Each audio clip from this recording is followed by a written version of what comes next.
मी दिलीप तोताराम काकडे, तालुका जिल्हा बुलढाणा, संजूभाऊ गायकवाड यांच्या मतदारसंघातला कार्यकर्ता असून मला दीड वर्षापासून सारखं कमरेपासून खाली त्रास होता, नसाचा त्रास होता. बुलढाण्याचे डॉक्टर खूप केले मी. एक नया पण पैसा फरक नाही पडला. खूप पैसा गेला माझा.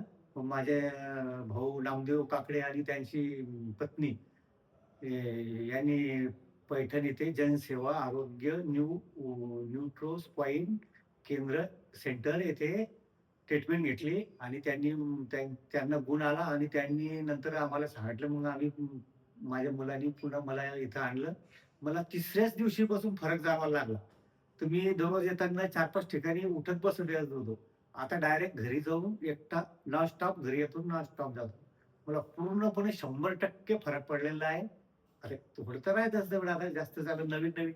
आता गोळ्या औषधी घेतली एका महिन्याची की ते क्लिअर होणार म्हणजे होणार. मला जेवताना पण असं जेवणापुढं कधी असं काही बी ताट असलं, तर कळ लागायची. तर जेवण मी असं समोर लोटून द्यायचो. आता मनात भीती बाळगता आपल्याला कळ लागत नाही, काही नाही, काही नाही. एकदम ठीक झालो. हां. एक सांगायचंच राहिलं होतं. मला बुलढाण्याच्या डॉक्टरांनी ऑपरेशन सांगितलं होतं. तर ऑपरेशन करून बी नाही झालं, तर हे बिना ऑपरेशनचं माझं ठीक झालेलं आहे. त्याच्यात मी डॉक्टर साहेबांचे धन्यवाद मानतो आणि ते माझ्यासाठी देव मानतो.